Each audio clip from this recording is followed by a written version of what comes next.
Have a quorum, so. I'd remind everybody to use a microphone since we're all muffled. Okay, I'll call the meeting to order at 3:02. And call the roll. Okay, Director Daddy, Present. Director Finch, Here. Director Wyrick, Here. Director Thielke. Here.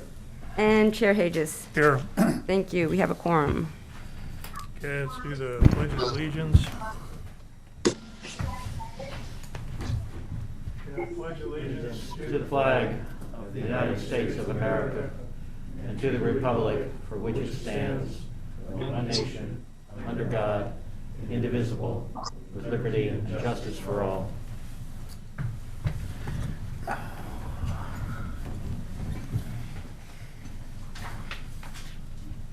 I have a hard deadline to meet, so I have to be out of here at 5. And I would like to participate in Dudek's presentation, so we're going to move the agenda around a little bit and go ahead with that first, and then we'll do our regular business when that's over. So, John? I'm sorry. We're going to go ahead with Dudek's presentation. Trey, you ready? We're going to put you up early. Yeah, we are now. Okay. Great. Good afternoon, and board members. Today we have an update on the GSP for you. So we're going to present on chapters 3 through 5. Devin, do you want to pull the slides up? Sure. Devin's going to share screen, and Devin's going to go over an update to chapter 3. Is there a volume increase we could do back there? Keep your hand off your mouth, maybe, so we can hear better. Yeah. Is there a volume increase we could do from the back? Okay. Go ahead and keep talking, Trey, so we can get the volume set up. And I actually am Okay, disabled yeah. from sharing. So, getting a message that the host has disabled participant screen sharing. So if we could look into that. I have the same message. Disabled participant screen sharing. That's the first time we've come across that.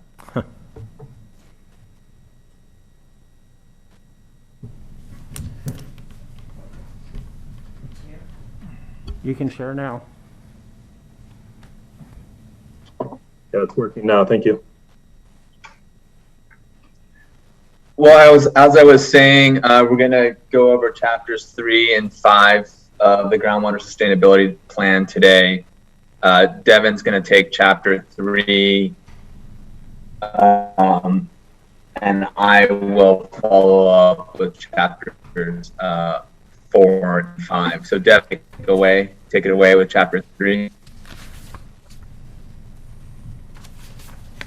Yeah, thank you, Trey, for the introduction. Can everyone hear me all right and see the slides? Yeah, Yeah, okay. go ahead. So jumping in, as Trey said, we're going to be covering chapters 3 through 5 today. But just to give a brief overview of the structure of the GSP, we have the executive summaries, chapters 1 through 5. Currently, we've released chapters 1 and 2 in draft form, and we are near completion of chapters 3 and 5, and the executive summary and chapter 4 are in the works. And hopefully drafts will be coming soon.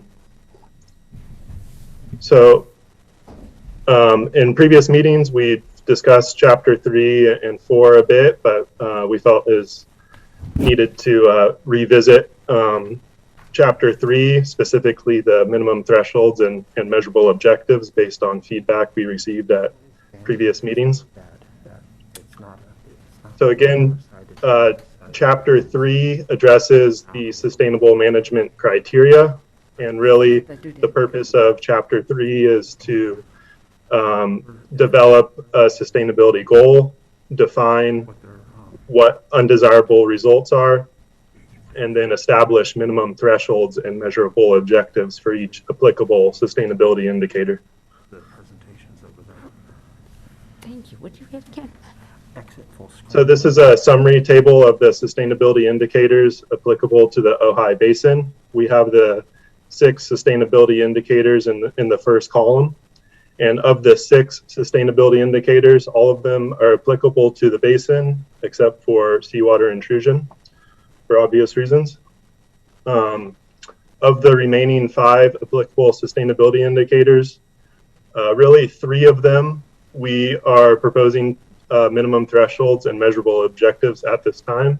The 3 include the chronic lowering of groundwater levels, reduction of groundwater in storage, and degraded water quality. Depletion of interconnected surface water is another applicable sustainability indicator, but is currently a data gap, and as we will discuss later. And then land subsidence is also applicable to the basin, but at this time, based on historical and current data, does not appear to be significant or require the establishment of minimum thresholds or measurable objectives. The column on the far right includes some of the project and management actions that we'll be discussing later in the presentation and have touched on previously that will address these sustainability indicators and how sustainability will be maintained moving forward. So minimum thresholds are defined by SGMA as the quantitative measure of undesirable results, and they are set at individual monitoring sites or a combination of sites. And these are really based on the analysis of how the sustainability indicators may impact the beneficial uses and users in the basin. So the first sustainability indicator to address is the chronic lowering of groundwater levels. The minimum threshold that has been proposed for chronic lowering of groundwater levels is to maintain groundwater levels above historical lows.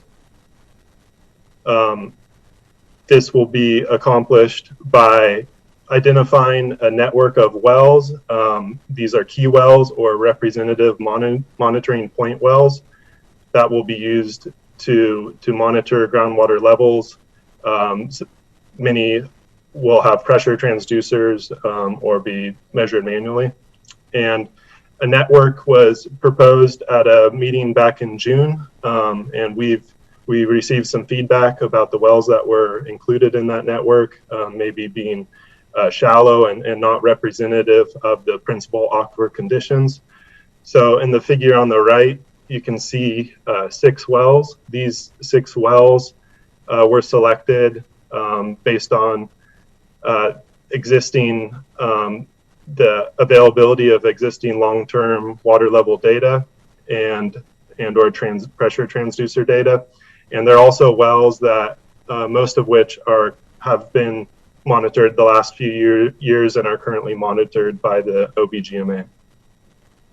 So again, these wells are the locations where the historical groundwater level trends have been identified. There's been a minimum, the basin low groundwater level has been identified, and those will be the established minimum thresholds. Now, in addition to monitoring these 6 wells, the new South Central Depth Discrete Monitoring well will also be measured, and the county monitored wells, the county of Ventura monitors about 18 wells on an annual basis, and that data will also be incorporated to track groundwater level trends. So on this slide, and Sure. I guess it's all of these slides, Yeah. I just take issue with the title of chronic lowering of groundwater levels. Right, that's how the sustainability indicator is described by SGMA, and so we can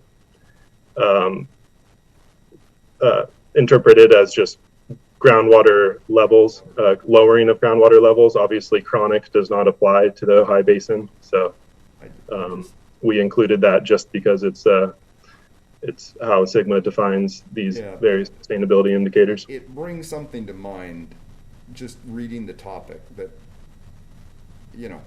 I don't think you can statistically say. Yeah, we're So these. it's just verbiage.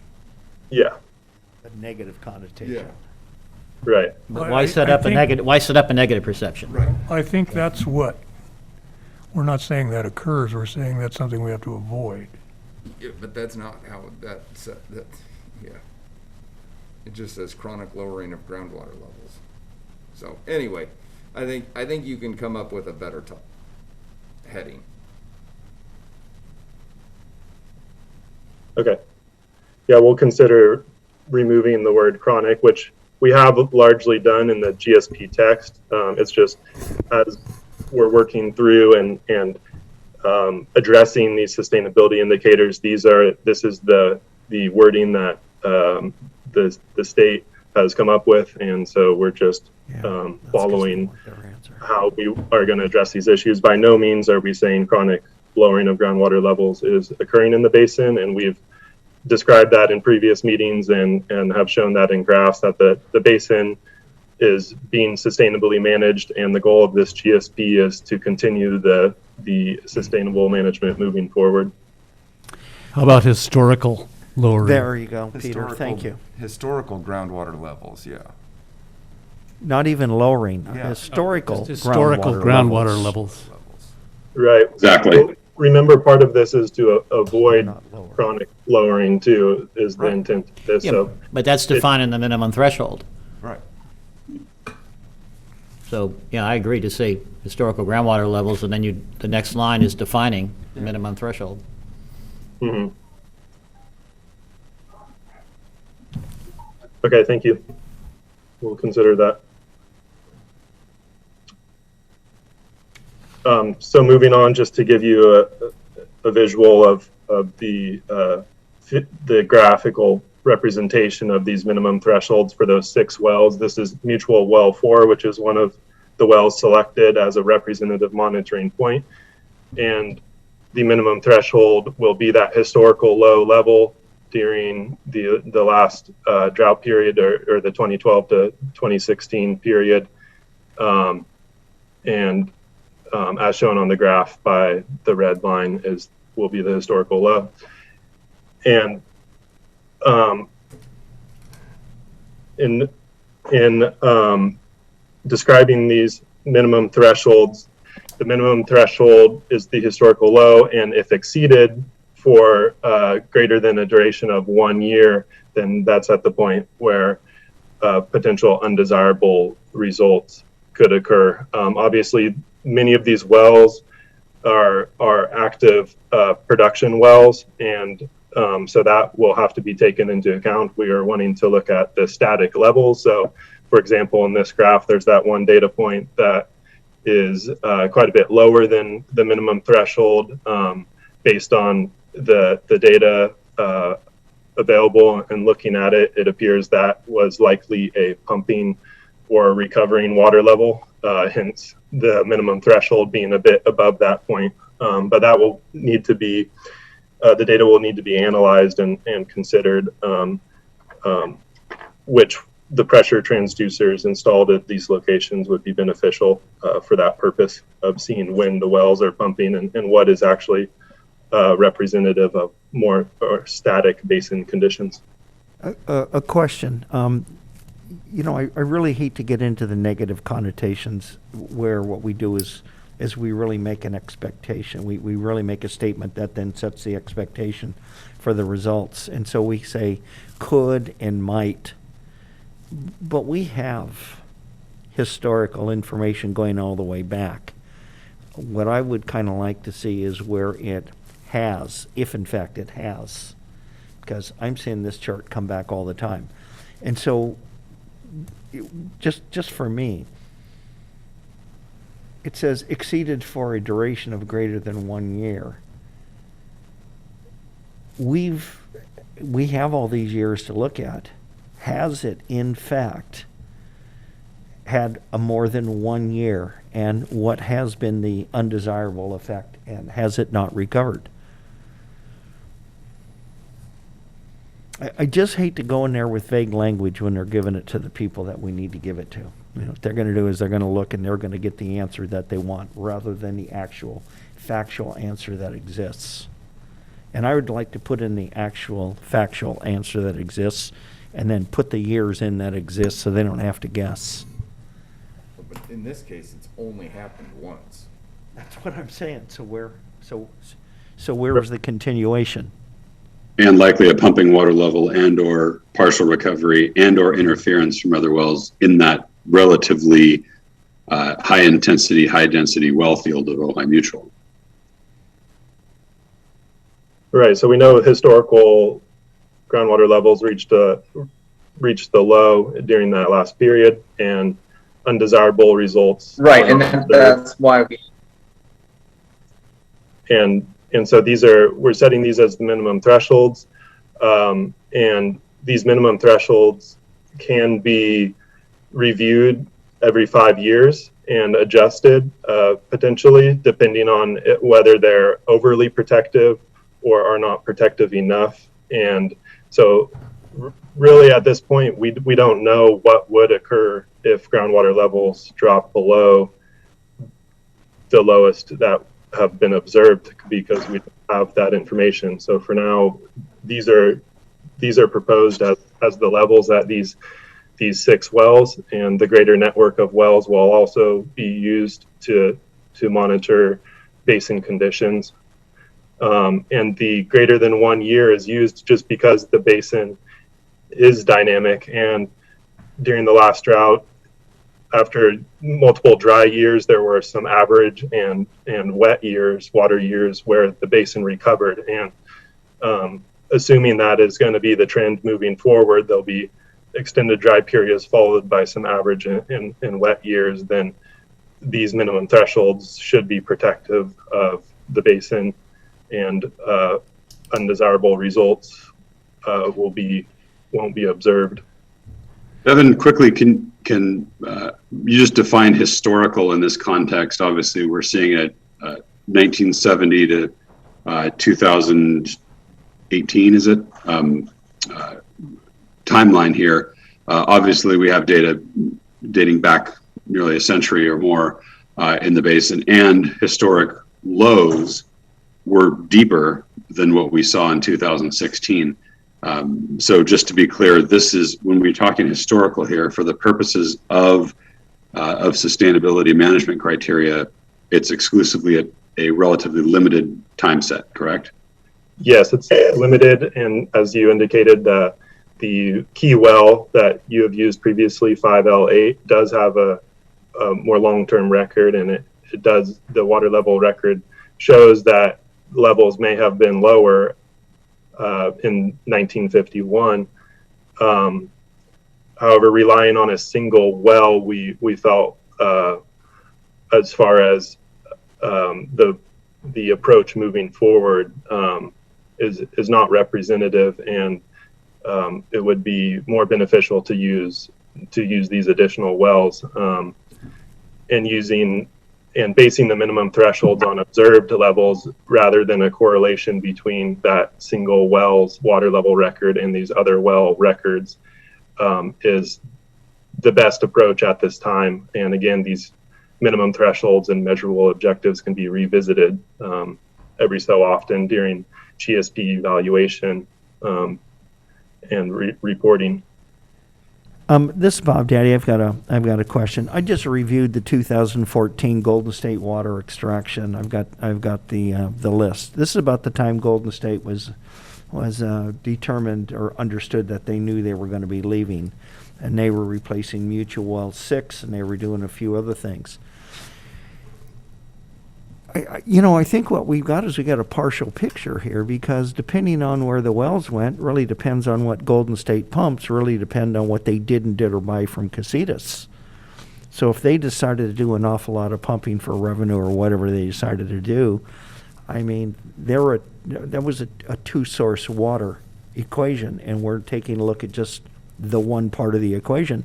If they stop purchases or significantly reduce purchases from Casitas during that period of time, when they were in their well field and they were going out, they were leaving Ojai, I think that has a significant effect on what that is, and I think it's something that we at least ought to know. Now, Yeah, but isn't this 6 wells or something, so any one, isn't it kind of a combination that we look at in the end, not a well? Correct. I don't- Yes. I don't see where, I don't see that that's gonna hit, and this is all going forward anyway. Hmm. I mean, the 2-year thing to me, Bob, it seems reasonable, or the greater than 1 year, I should say.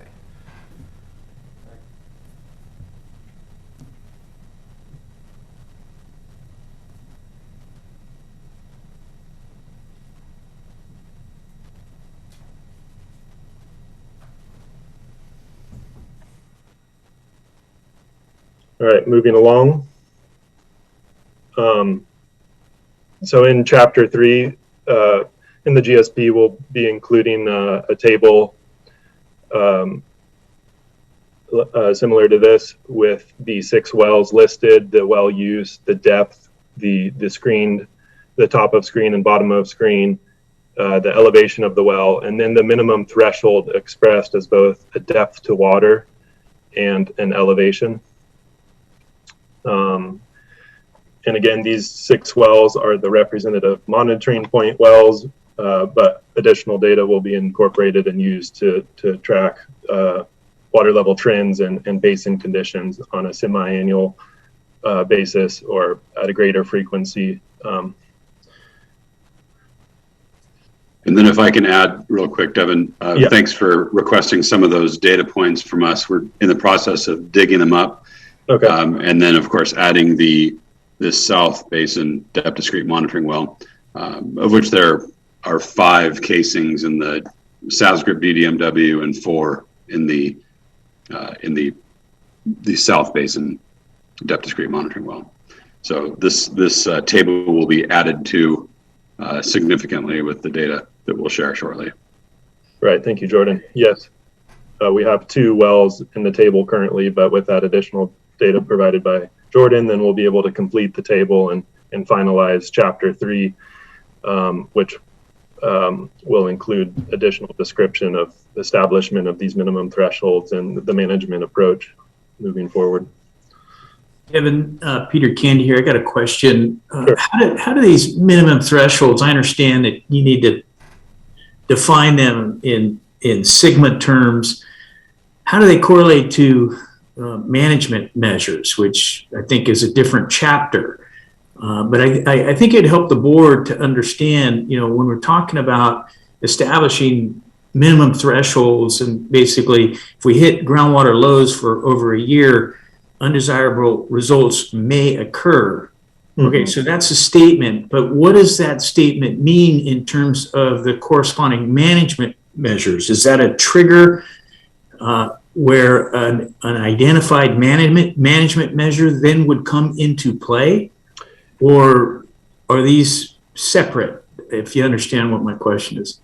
Right. Yeah. So the minimum thresholds and measurable objectives are interrelated, and the approach for the measurable objectives for lowering of groundwater levels will be to establish, similar to what was included in the 2018 groundwater management plan update, a table of sorts where groundwater levels are used to calculate groundwater and storage, and then based on the storage or the range in storage, certain management actions are triggered. And currently and historically they've been voluntary, but as part of a proposed conjunctive management plan, which is one of the PMAs we discussed at a previous meeting and we're describing in chapter 4, these measurable objectives or the stage and action table would be further refined and ultimately passed by by ordinance or resolution as a mandatory allocation or a reduction in pumping to maintain storage in the basin so that the minimum thresholds are not reached or exceeded.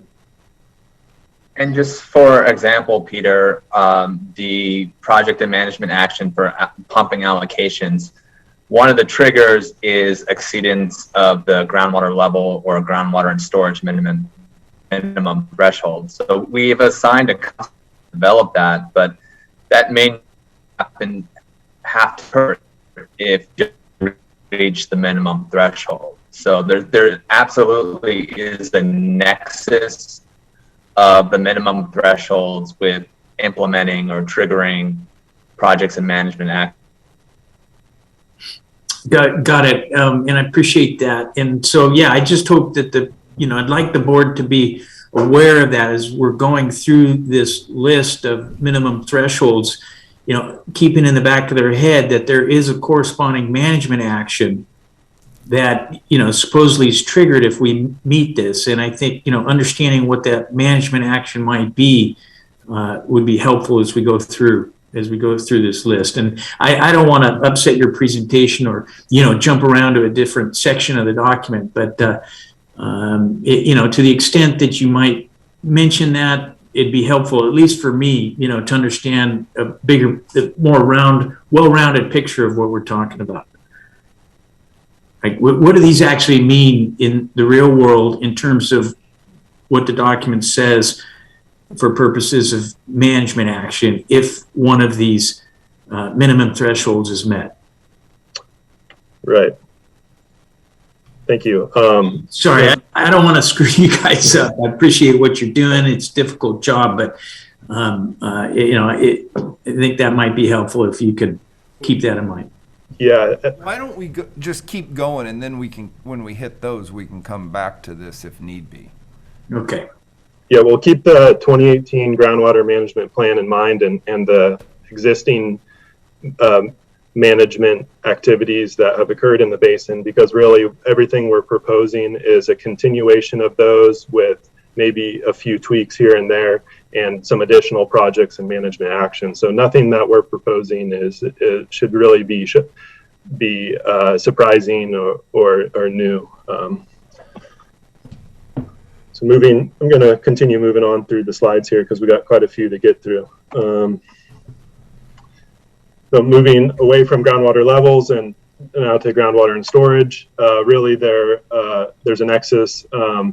The minimum threshold for groundwater and storage will be that historical low level observed when around the 2016 period, when there was an estimated 41,000 acre feet of groundwater in storage. And tracking groundwater and storage or estimating groundwater and storage will be done using those groundwater levels at the representative monitoring points and the broader network of wells monitored by the county, as well as the Ojai Basin groundwater model. Another comment on nomenclature. It could just say groundwater in storage, not have the reduction of, and then the minimum threshold defined the way it is. Okay. Noted.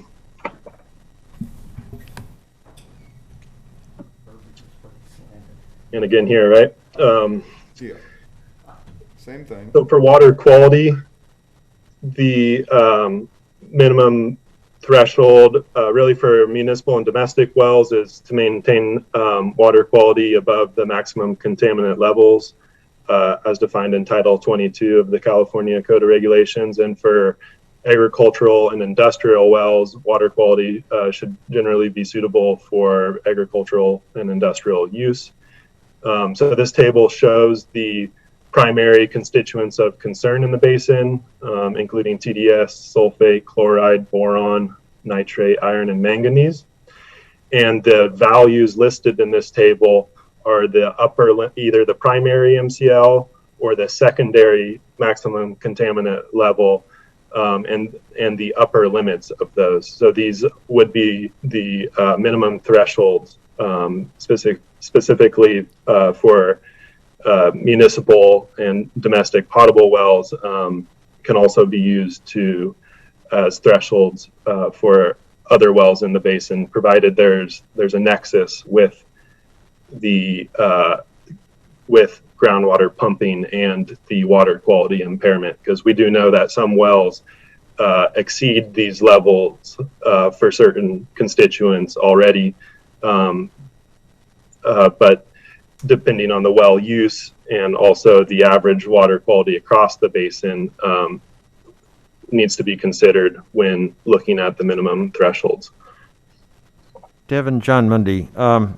Sure. You know, that particular issue concerns me very much for this agency, because I've been involved with a lot of water quality issues over the years, both in water and wastewater, and I don't see how an organization like this can actually control the groundwater quality in the basin.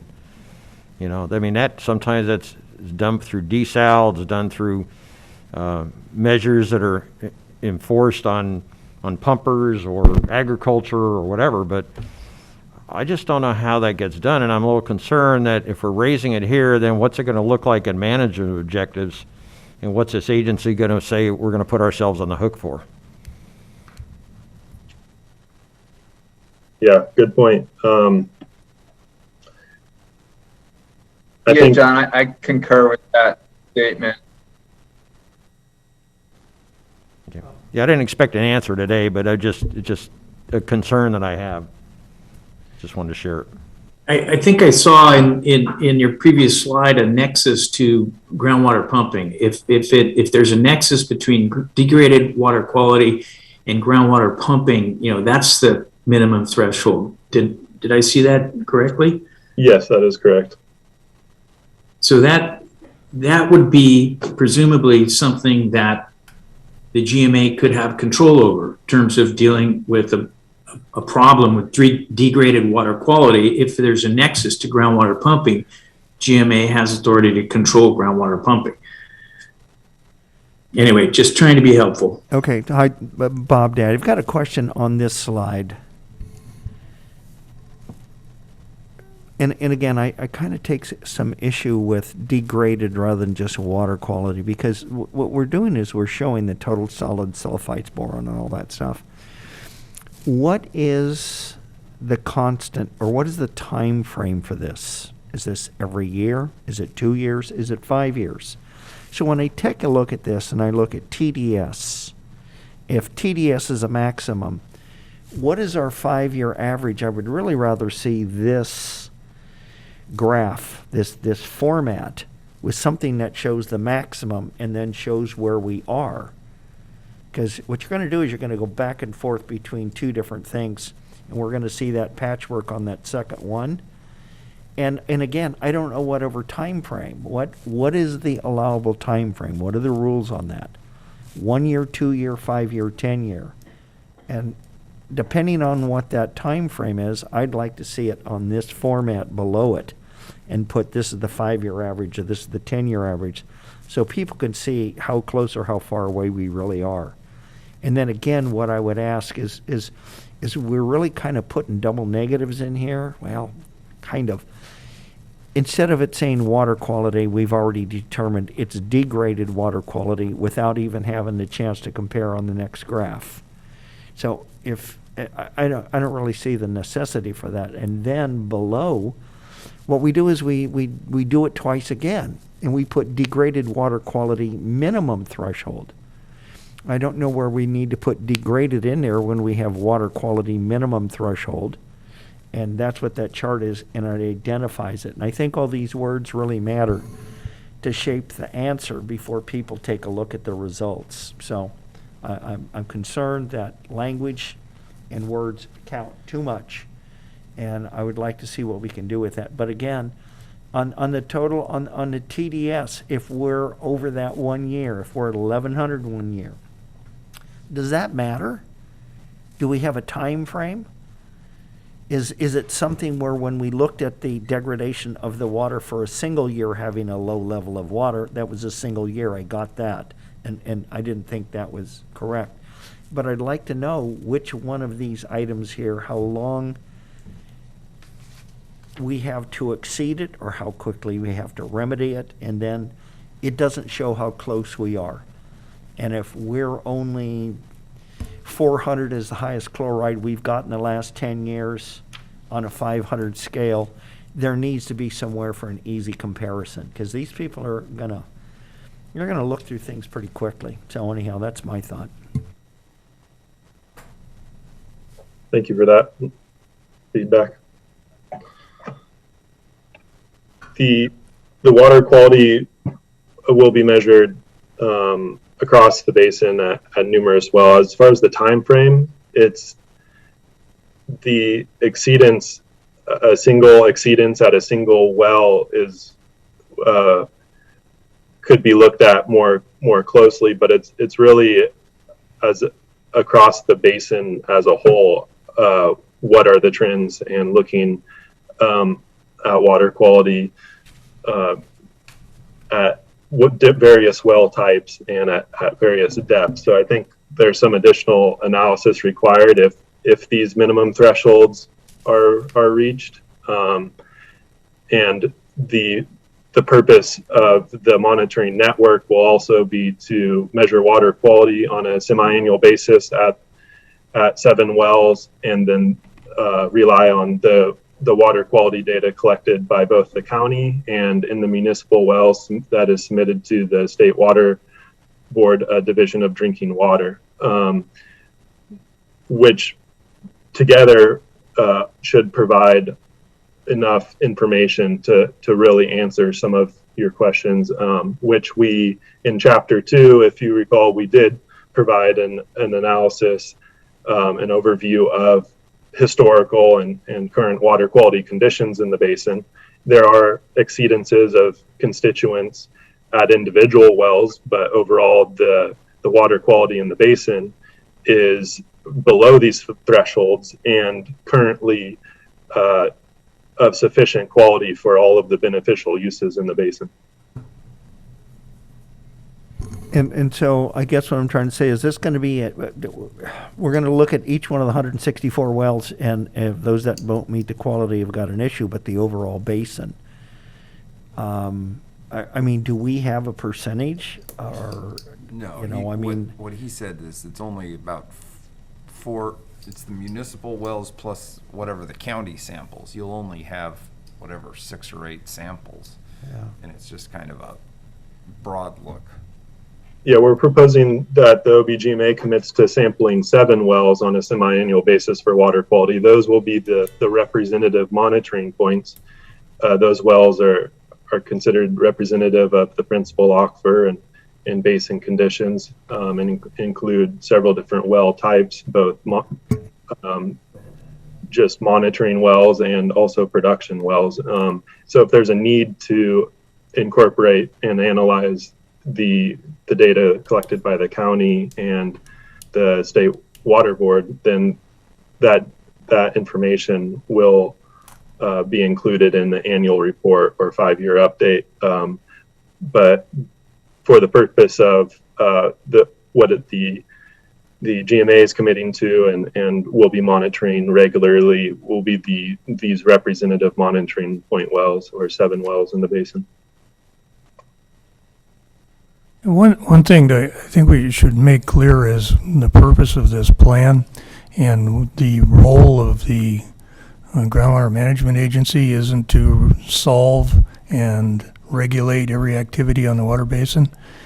We're simply assigned the responsibility for setting up a plan, and the biggest part of the plan is a monitoring program and setting up some triggers that alert us of change or some other problems that occur.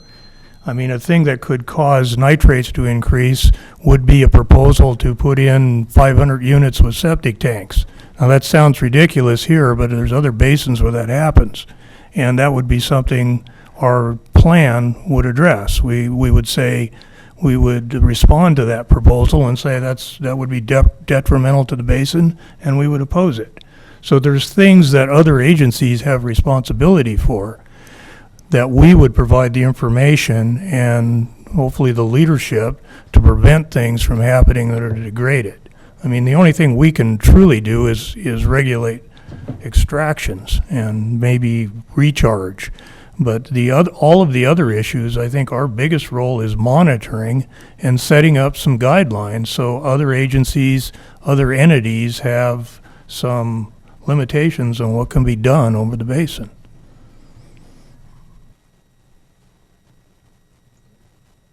That's a very good point. Thank you, Chair Hedges. We concur with that statement.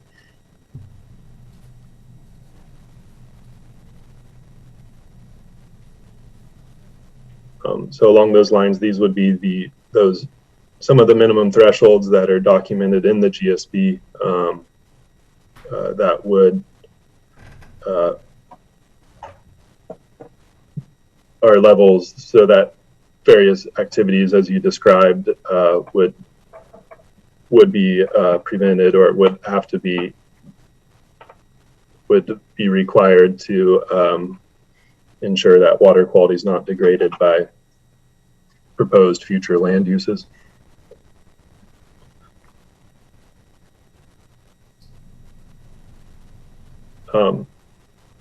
So a visual representation of the minimum threshold here is a graph of total dissolved solids. There's 4 wells. The data for 4 wells is shown on this graph, 4 of the representative monitoring point wells. And as you can see, the current TDS concentrations, current and historical, are below that minimum threshold. I think the rest of the information on this slide has already been described, but the county and state water board data will be reviewed, and as Chair Aegis indicated, the OBGMA will be monitoring and conditions, and as far as the regulatory setting, I think there are other agencies that will take that role as described. We've touched on this several times in presentations. Land subsidence is not a significant issue in the basin, so we aren't proposing any minimum thresholds or measurable objectives at this time. If there are issues in the future, then those can be incorporated and described in the GSP updates, and those thresholds could be established. Depletion of internet-connected surface water is another applicable sustainability indicator.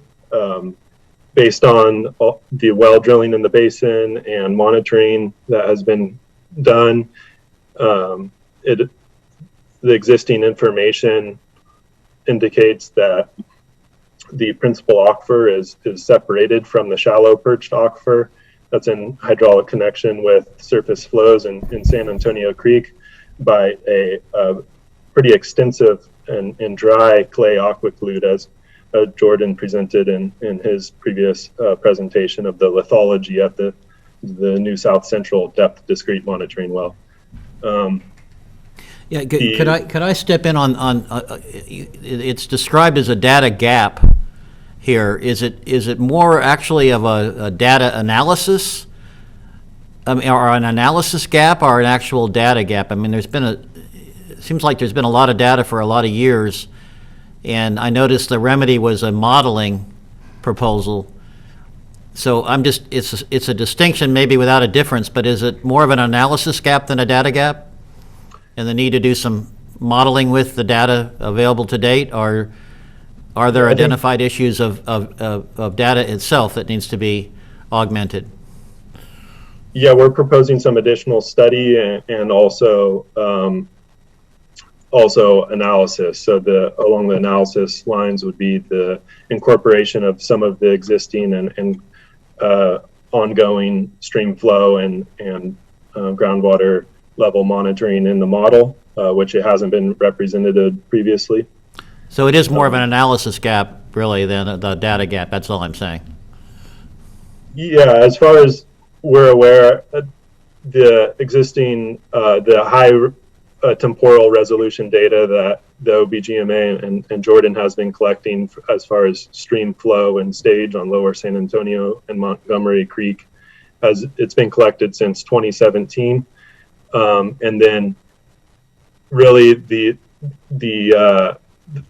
dedicated monitoring well just went in with the intent to monitor the groundwater levels in various aquifer units and determine the connection between the shallow perched aquifer and the stream flow. So now that there's that additional monitoring well, and then the continued ongoing seasonal stream flow and stage monitoring on Lower San Antonio, that to combine that information will really inform future analysis and provide the necessary information to draw some conclusions and establish minimum thresholds and measurable objectives if needed. One of the projects and management actions we're proposing is to complete a groundwater dependent ecosystem assessment, which would include some invasive species identification, maybe some vegetation mapping. We know generally where various wetlands and potential groundwater dependent vegetation are, but refining those areas and delineating based on ground truth data is very important to knowing, understanding the system and knowing where to invest resources if needed. From when the green light is given, if given on something like that, what would be the timeline for completion of that in your mind? Cool. Maybe Trey can speak to that. I'm not sure as far as timeline. I guess it would be the decision of the OBGMA when to move forward with that analysis. I'm not aware of like a hard deadline of sorts. No, I'm not talking about a hard deadline, just how long you think it would take to accomplish that task if you were authorized to proceed with it. It likely would take approximately 2 to 3 years to collect sufficient temporal data, and most likely, if there were a need to have a minimum threshold, that probably could be put off to the 5-year review. Okay, thank you. Thank you, Trey. I got a question. I understand that these are just slides for purposes of, presenting concepts to the board and not actual text that'll be part of chapter 3. I'm wondering though, in the actual text, is it worth mentioning the current state of our understanding? I mean, ultimately we're saying we're not going to establish minimum thresholds because we don't have enough information to do that. But is it worthwhile to also mention that, based on current understandings, based on, current state of the evidence that's being developed, it appears as though there's not a significant connection between groundwater extractions and surface water flows. Yeah, something on those concepts. Yeah, that is exactly what that very well said. That was what I was getting at.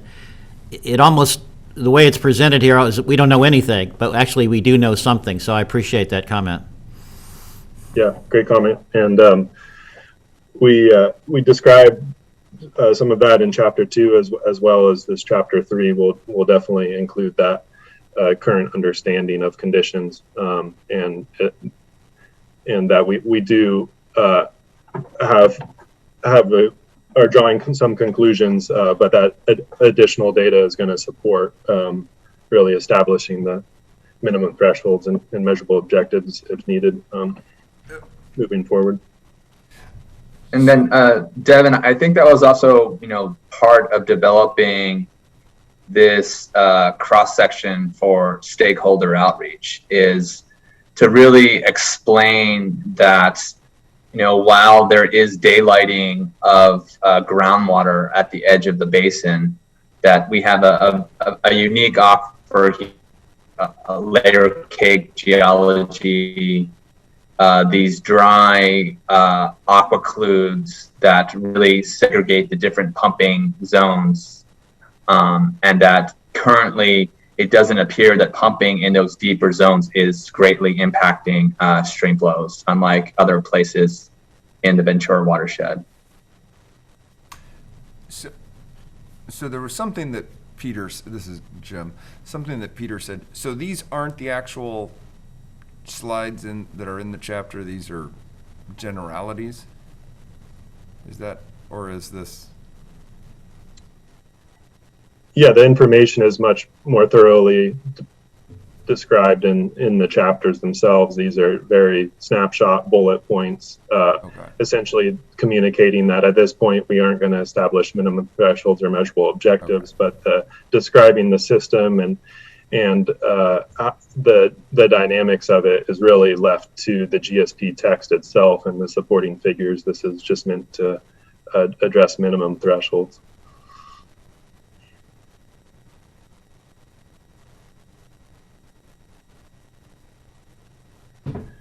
And again, I think the title, it could say interconnected surface water as opposed to depletion of.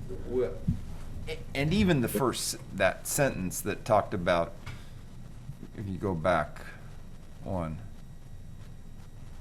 the interconnected surface water is not well constrained as a data gap. Maybe to a scientist that means something, but when you read it in regular English, I can't figure out what it means. Yeah, we don't want the implication that we don't know anything, like I said before. We do know something. Yeah, no. Yeah. And I think what you're getting is it should be written from a neutral standpoint. We want to define the bad things that we want to avoid.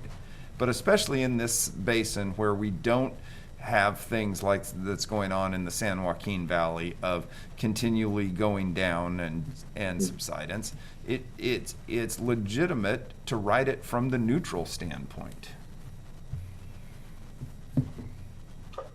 Yeah, thank you for that feedback, Jim, and that is the approach we will take, and we'll be sure to make any necessary revisions, but I think largely we have taken a neutral standpoint in the GSP and should have included more of a neutral description in the text in these slides. That is a good point.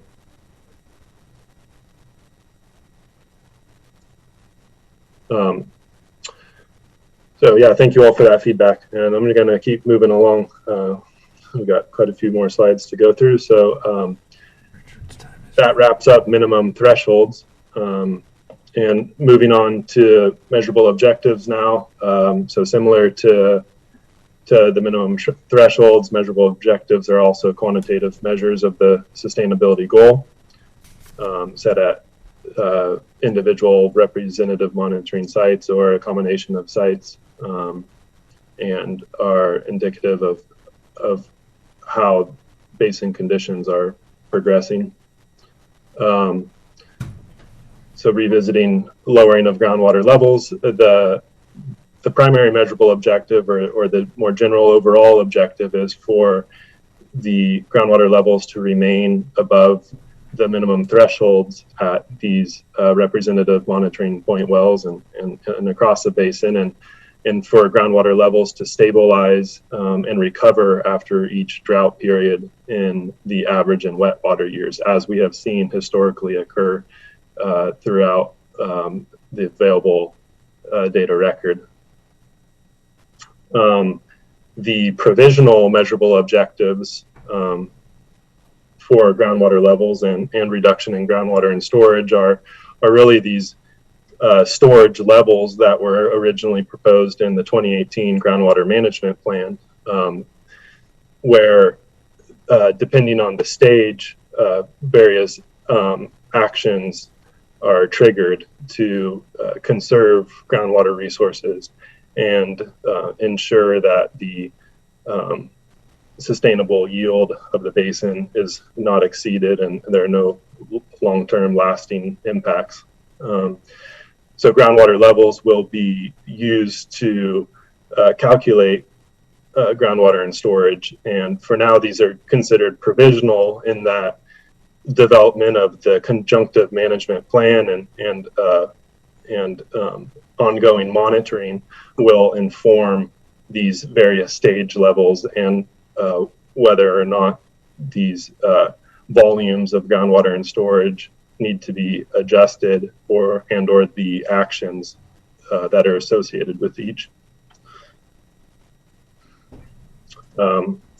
Similarly, the measurable objectives for groundwater and storage are going to be the same. They're going to be these levels that trigger certain actions. And those actions are described here.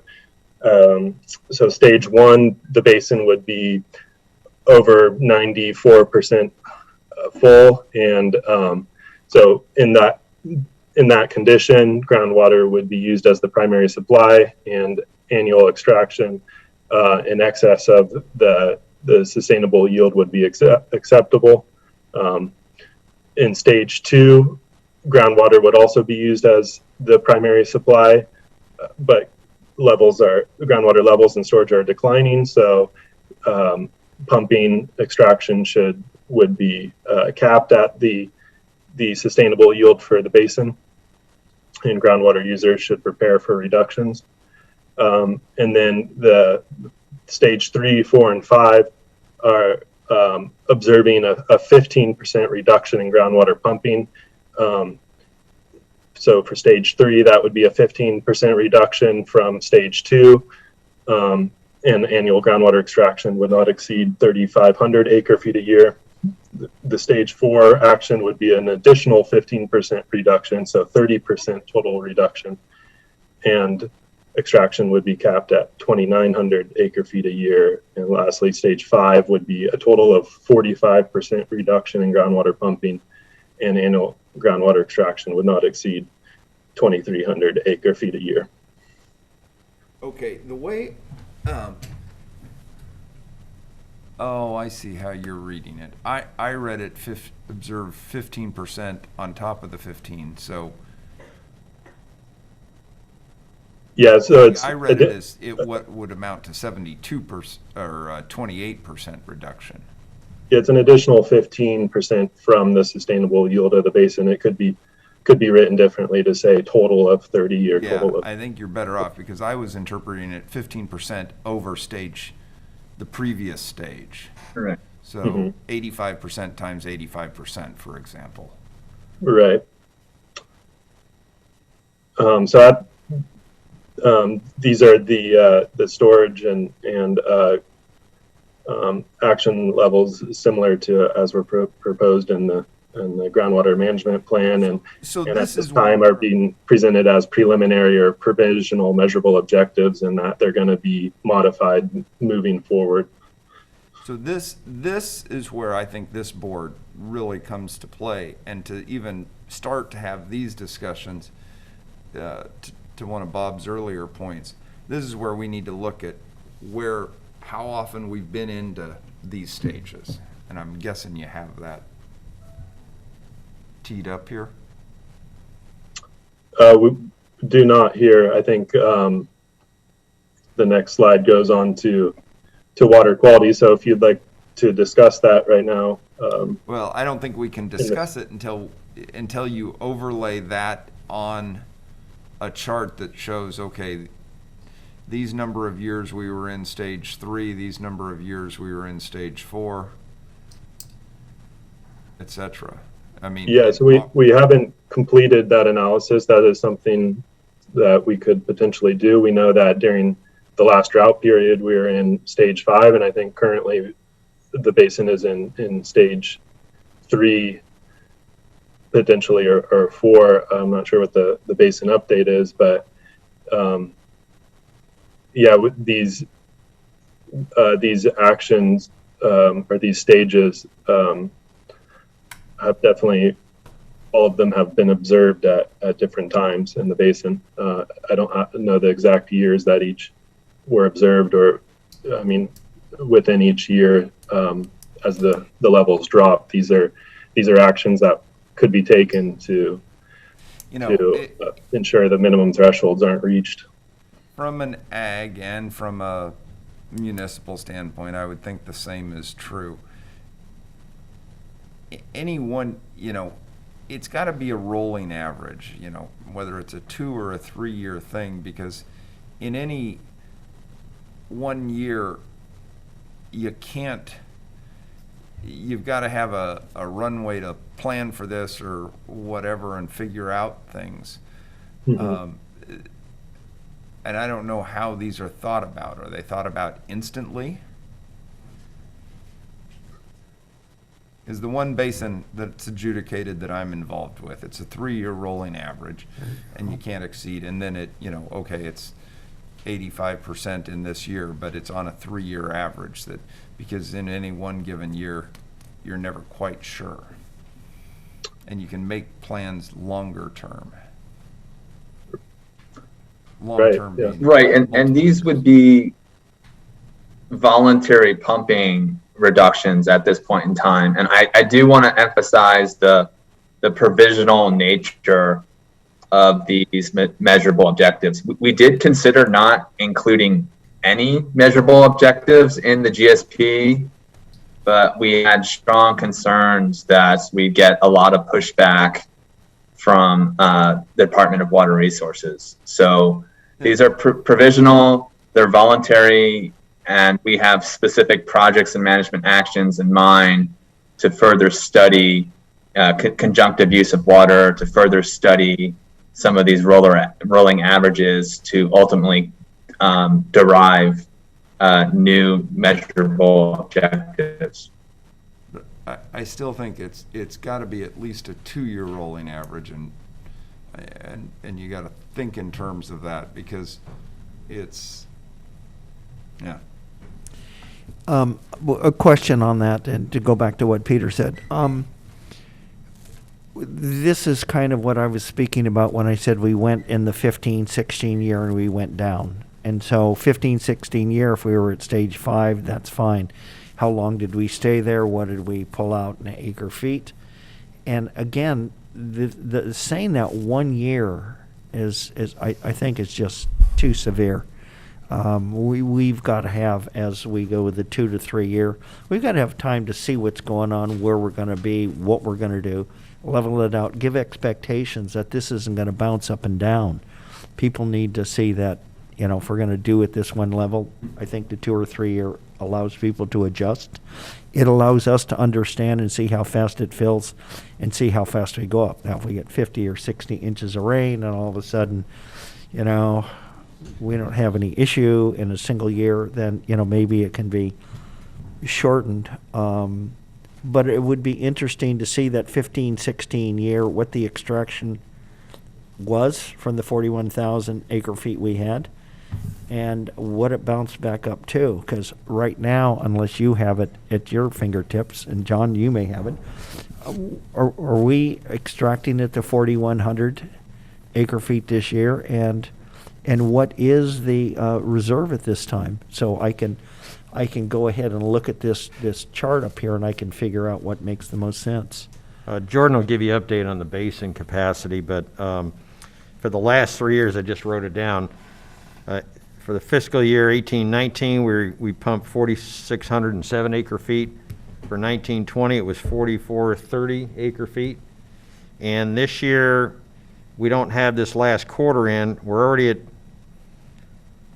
2,300 acre feet, and typically this time of year for this last quarter, we'll pump 1,500 to 1,900 acre feet. So we're going to be either right at, I'm going to say somewhere between 4,100 and 4,400 acre feet. Okay, so this is where I don't see any of these things correlating. What I see on one chart is a stage 5.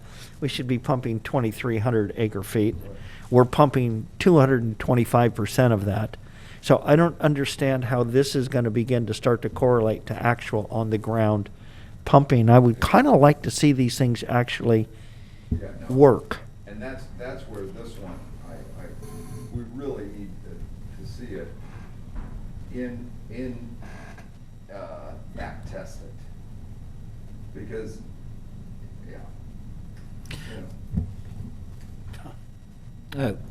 a couple comments as well. In terms of clarity, it's a 600, I mean, whatever the numbers are, let's just take this as an example because I'm going to talk about the presentation verbiage. It's 600 acre feet each stage reduction. And yet it says observe 15%. Well, that's only 15% for the 600 feet. It's an escalating percentage, just do the math, for each additional stage. I wonder for clarity, rather than having the 15% reduction, just say observe X amount, in this case, 600 acre feet per year reduction in groundwater, annual groundwater extraction not to exceed 3,500. Plug in the right number because that 15% is not actually 15% for that stage. It's an escalating percentage in each stage just by mathematical calculation. So I just want to make that point for clarity, that it's confusing to keep with that 15% at each stage. It's not mathematically correct. And the other thing I wanted to raise is that I've raised this before, and you know there's a difference between agriculture and the use of non-potable water and the use of municipal uses, domestic uses that need potable water. And this gets into the relationship between the reservoir and the groundwater pumping. I mean, from a sustainability point of view, there's a difference between having a reduction in agriculture pumping and in agriculture and the use of municipal pumping, where you're switching one potable source to another potable source, in the case of municipal domestic use. Whereas for agriculture, you're switching from, as my understanding, from non-potable to potable. In other words, having to use treated water, which, you know, raises water quality issues. And so I've never really discussed this thoroughly with everybody, but I just wonder if there ought to be some understanding of the difference between reducing the ability of agriculture to use groundwater as opposed to municipal domestic uses in terms of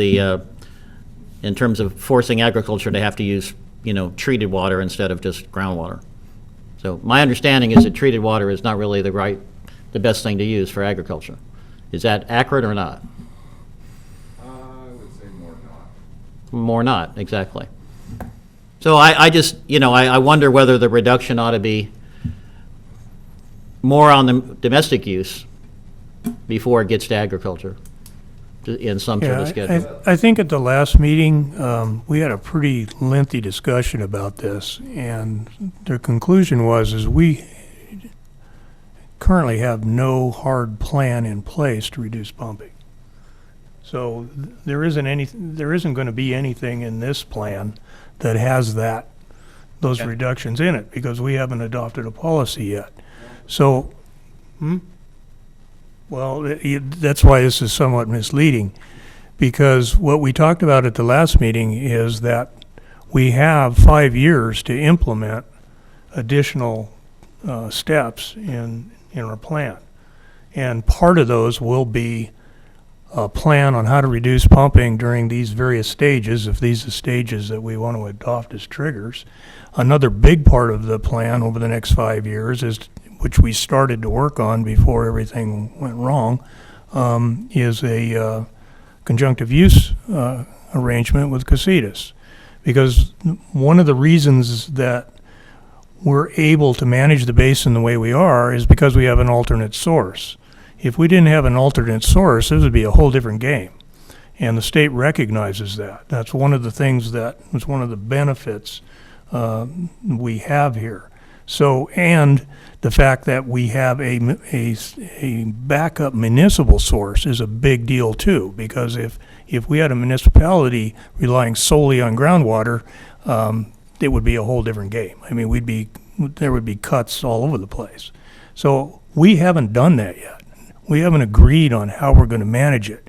The things that we've done so far is voluntary reductions, physical reductions, because when the basin reaches certain levels, some wells can't produce as much water as they could before, so that automatically reduces it. And the voluntary reductions in conjunction with Casitas, I think can be, I think we have a lot of room to work on that, to make that work in both agencies' benefit. So this plan is intended to my understanding, develop some targets and goals, and then develop a series of actions that we're going to take over the next 5 years to achieve those. And we haven't done that yet. That's what we're going to have to do. It's a lot of hard work over the next 5 years. Right now, I think the main purpose here is define what's wrong with the basin, if anything, and fix it, and prevent anything else negative happening to the basin. So we want to protect the existing water quality. We want to protect saltwater intrusion or any of those other things that are on the list. We want to prevent that from happening, and then we want to do a little better job of trying to manage the supply itself. And we have the tools, we just don't have a plan in place. So we have a 5-year window to develop that. And defining how we're going to do that and what the schedule is part of what this is supposed to do. That's my understanding. We're not going to fix it all right now. There isn't time to do that. And we're way ahead of a lot of other groundwater plans. So In other words, these are gross numbers with the understanding that the proportions will be further developed. Yeah. Okay. But I would say, I'd agree with the gross. I think you start with these numbers and it's gonna be hard To change. to leave them in huge magnitudes. And I think, with what John read, we saw this even in a bad drought, and 2,300 doesn't leave Ojai as Ojai, and you're going to be No. sucking off of Casitas heavily and a changed thing. And so far, we haven't seen such a. So I think that these, it might be stage 3 is 5%, and then an additional 10% and an additional 10%, and so then you're down to 75. Hey, our basin fills so fast. This is one where I think it's key that we back test it before we put out the draft. Yeah, and we talked about it a little bit over the last 2 meetings. The issues I think that we today have to address are those levels the appropriate level to trigger stage 4 or stage 5?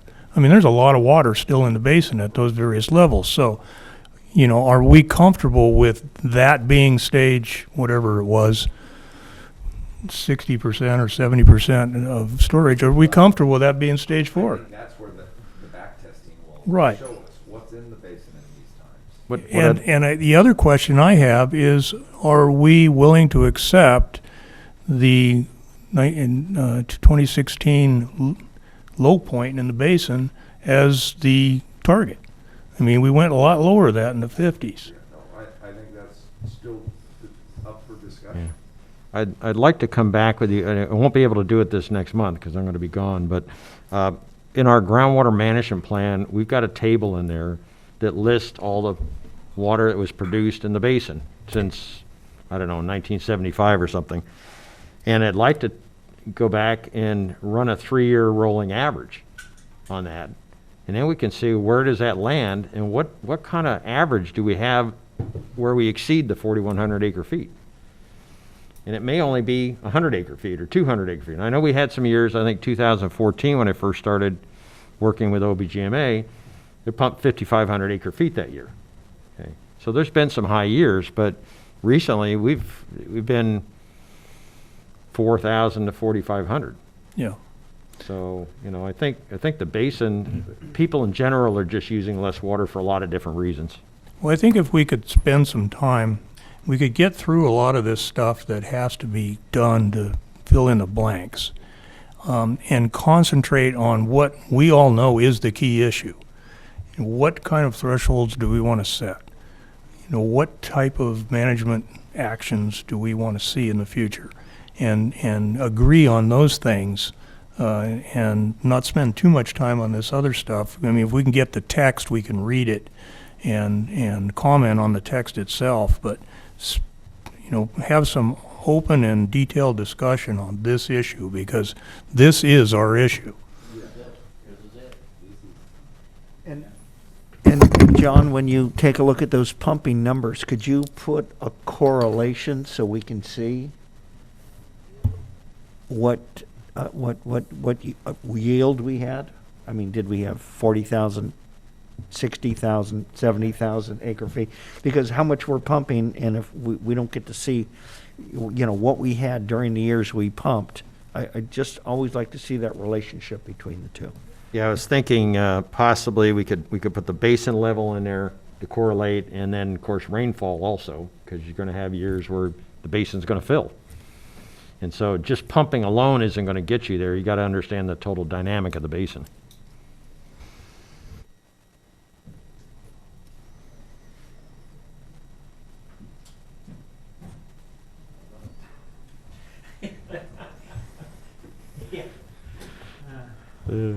I guess we should let you guys finish, huh? Yeah. Okay, yeah. I appreciate all the.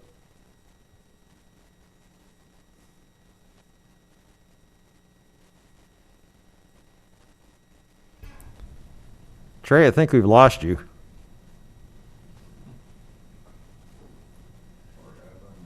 Can you guys hear me? I can hear you now.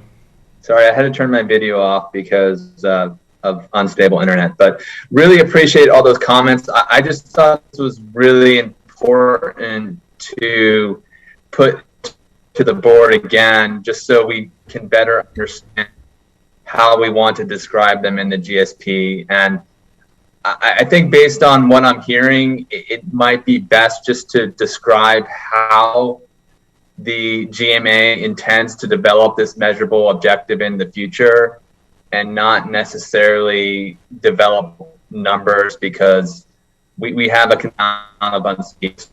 Just even in the sustainable yield, we have uncertainty in regarding what the average was in the basin historically. Somewhere between, that results in a sustainable yield impact of 4,000 acre versus 5,000 acre feet a year, just based on uncertainty with the pumping over time. So I think it's really going to take several years to work that and analyze to come up with something solid, and that at this point in time, we should just have the minimum threshold for the GSP and develop this in the future.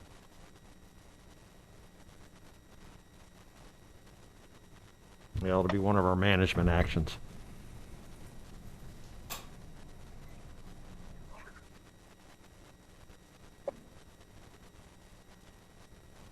You still there, Devin? Still here. With that, I'll continue the presentation, move along. But yeah, we thank you all for the feedback and the productive discussion. So I think I just have a couple more slides, and I'm going to let Trey take over describing chapter 4 and 5. But to wrap up these measurable objectives, so for degraded water quality, the minimum thresholds were the maximum contaminant levels for the primary contaminants of concern. And for the measurable objectives, the general measurable objective is to observe stable or improving trends in these in water quality throughout the basin. But more specifically, the regional board has established some water quality objectives for the basin already in the Los Angeles Basin Plan. And so we're proposing to adopt those measurable objectives as part of the GSP. These would be levels as described to achieve in the basin, and they're divided between the east and west of San Antonio Creek Senior Canyon. So these are levels that are a bit lower in concentration than those minimum thresholds, and have already been established by the regional board. Now moving on to chapter 4, projects and management actions. Trey, do you want to take over and I'll stop sharing? I Kevin, can you continue to share? I'm having some internet stability issues. Sure thing. And just so chapter 4 discusses projects and actions. Could you move on to the next slide?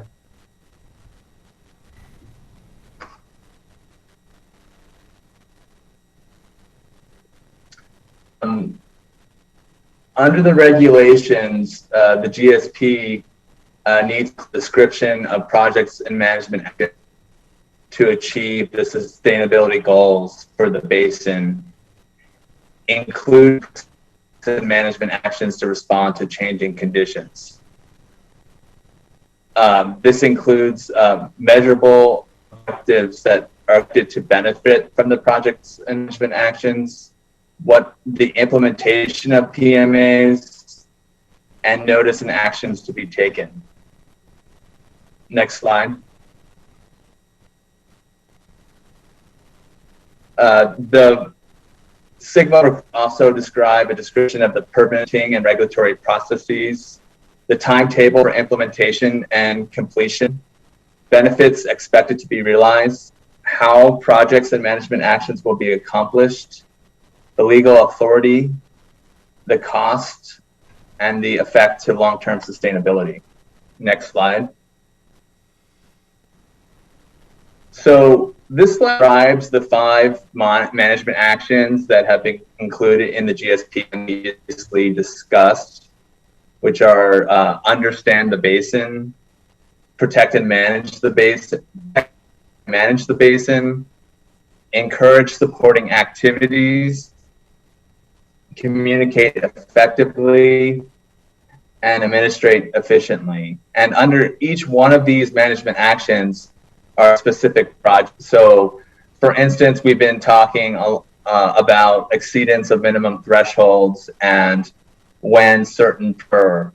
So, for instance, exceeded the minimum groundwater and storage, that would trigger the necessity for development of a groundwater allocation.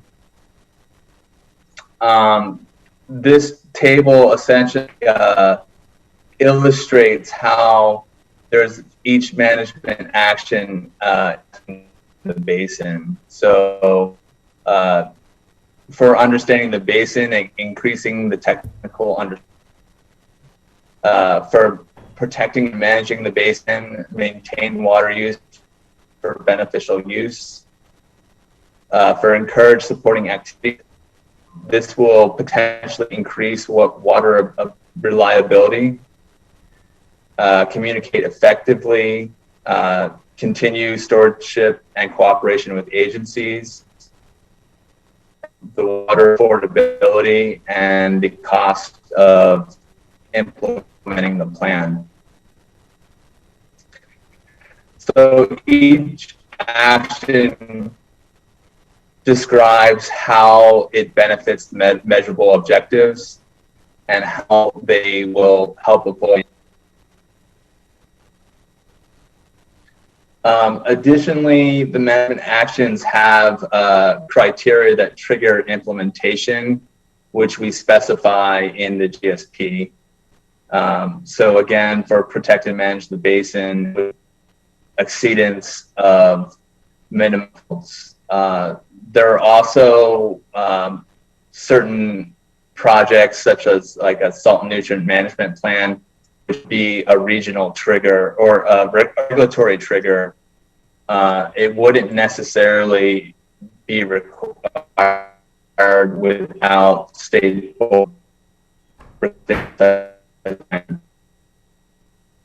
I'm not going to go into detail for each management actions, but in the G, we explicitly determine what it would be. Many of these implemented throughout the entire planning and implementation. Could you move to the next slide?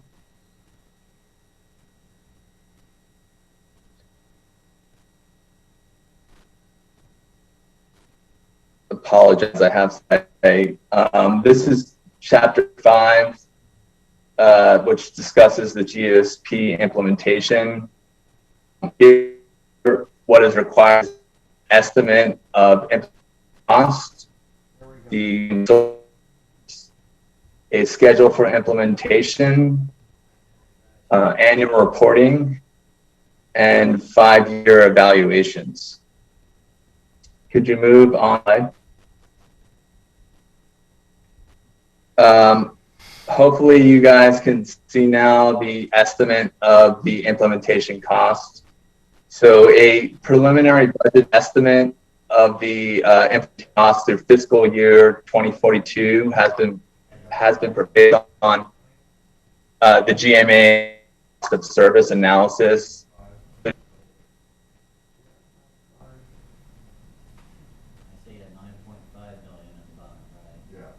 That's where my eyes went to.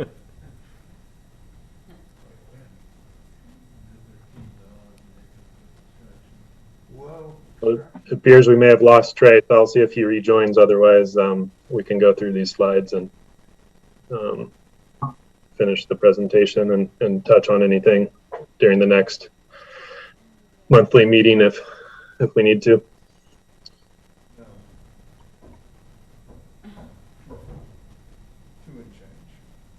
I apologize. Can you guys hear me now? Yes, we can. Sorry for that. We're on the estimate of implementation cost. So as I was saying, we developed this based on the GMA's 5-year cost of service analysis. This runs through fiscal year 2024. After fiscal year 2024, we applied inflation factors by cost type. A general inflation factor of 2.8% was applied for most costs. We have some more specific inflation factors included in the GSP. The estimated GSP implementation cost for the 21-year implementation period through fiscal year 2042 is approximately $9.5 million. I should just emphasize that GSP costs for fiscal year 2022 are only included in this budget. The average extraction fee to fund the GSP implementation over this 21-year period works out to $113 per acre foot, assuming 4,000 acre feet per year. I should just emphasize that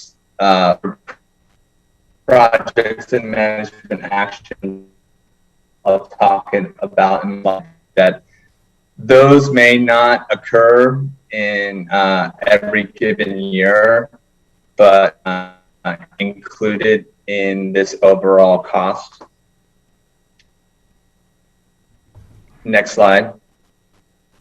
Just real quick, that's the extraction fee related to implementation. Normal operating expenses? Yeah, in that minute. Yeah, oh, I didn't see that. Category. Very small print. Oh, I guess I didn't have my mic on. I'll just, I missed that one point on the last slide because I didn't know if that 113 included operational cost as well as project implementation. First two columns? Oh, okay, got it. Okay, got it. Thank you. It's based on the total $9.5 million cost, and I'll speak to that in the chart. Yeah, I was having trouble getting my eyes off the 9.5 million. So. Right, I'm gonna kind of caveat that a little bit. I mean, that would be the total cost, and obviously, some of these could not be. Some of these projects and management actions may not occur, or they would not occur unless there were some outside funding. So the estimate of projects and actions are based on the 5 management actions. Costs after 2028 are based on the average annual cost for the preceding 6 years. So basically, we came up with a 6-year cost of roughly $500,000 and by the 6 years to determine fiscal year 2020.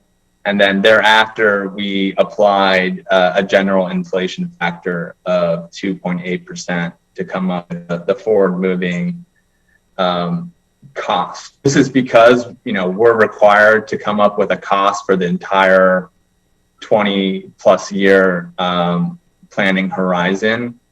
Obviously, when you start getting into year 16-year cost, there's a lot of uncertainty, but we did assumptions on how those costs were developed.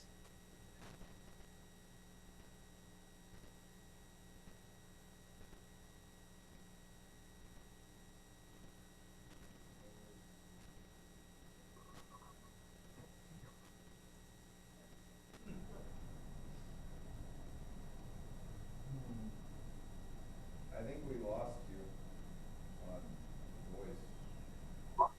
Yeah, I apologize again. I keep on getting kicked out of the meeting for some. Can you hear me? Yeah, we hear you.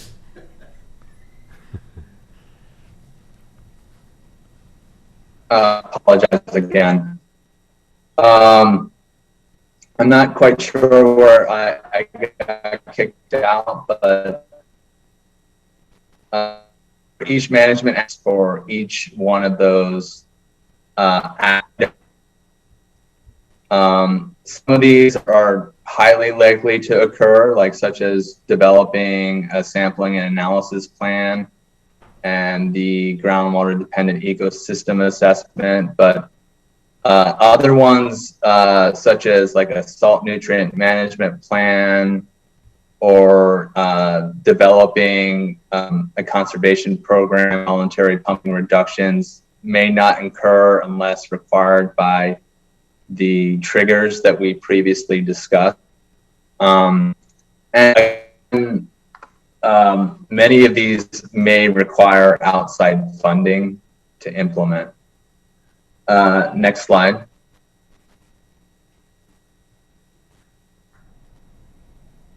So I think it's really important to relate any sort of cost to pumping, because we want to make sure that we have affordable basin. So administrating efficiently is critical. Inflation and 5-year GSP updates drive extraction fees from approximately $62 in fiscal year 2042. As you can see, you get these bumps every 5 years because of the cost of preparing the updates. We would expect over time that those updates would hopefully cost less, but there is inflation being applied to those plans. So this may be, I would say overall, this is a very conservative estimate that those future cost dates are less. And then obviously, just with inflation, you can see kind of the underlying line of upward cost is mostly driven by inflation. It's not that the costs per year to operate are really varying much from year to year, other than the cost for the 5-year. And we realize that funding will be trained in implementing projects and management actions over the planning horizon, and grant funding and coordination for state and local are essential to manage. Next slide, Devin. The GMA is considering options to fund include meter charges and pumping fees, grants, and or loans.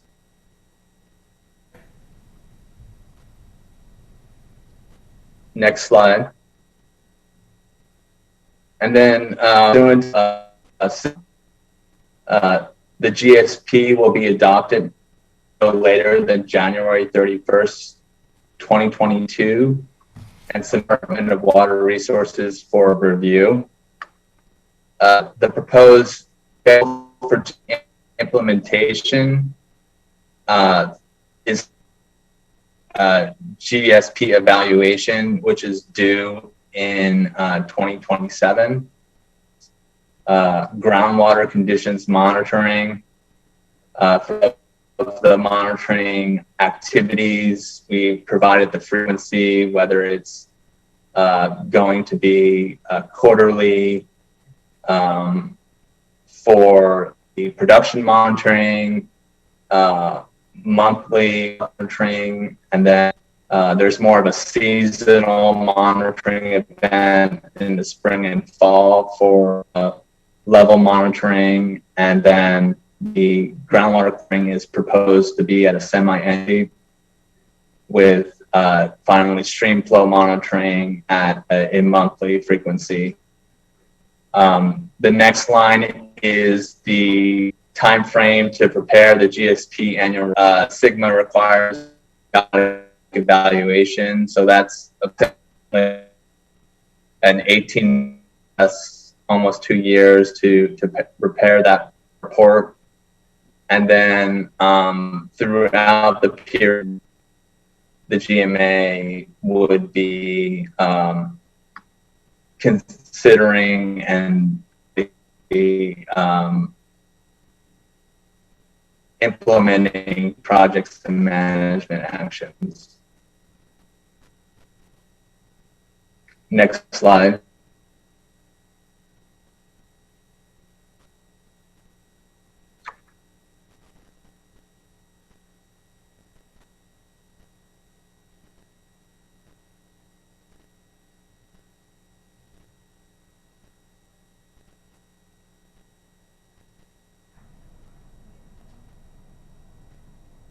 You there?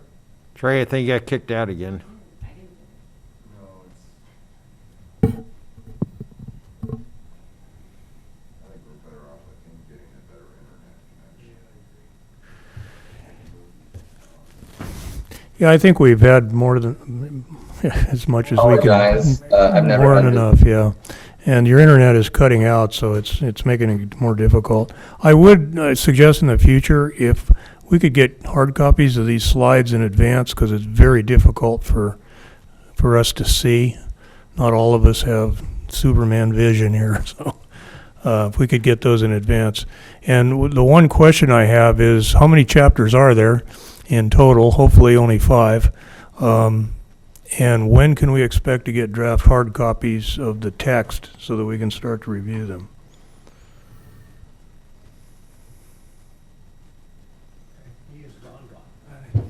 Completely gone.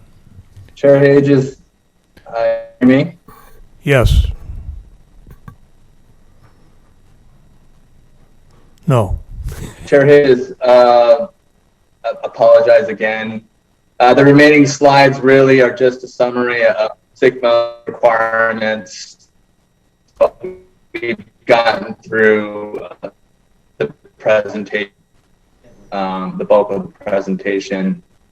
We're looking to get chapters 3, 4, and 5 done in the next 2 weeks here. If we get specific chapters done sooner, we'll them out. Devin, if you could just scroll down to the timeline. One thing that does be by next week is the notice of public hearing.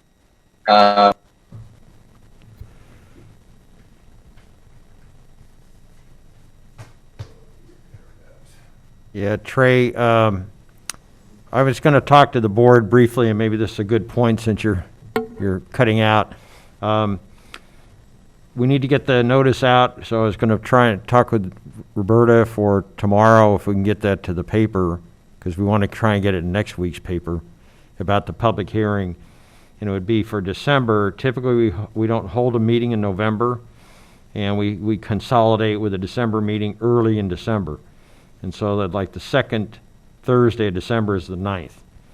And if the board seems to be okay with it, we'll go ahead and put that 9th for the public hearing and a regular board meeting.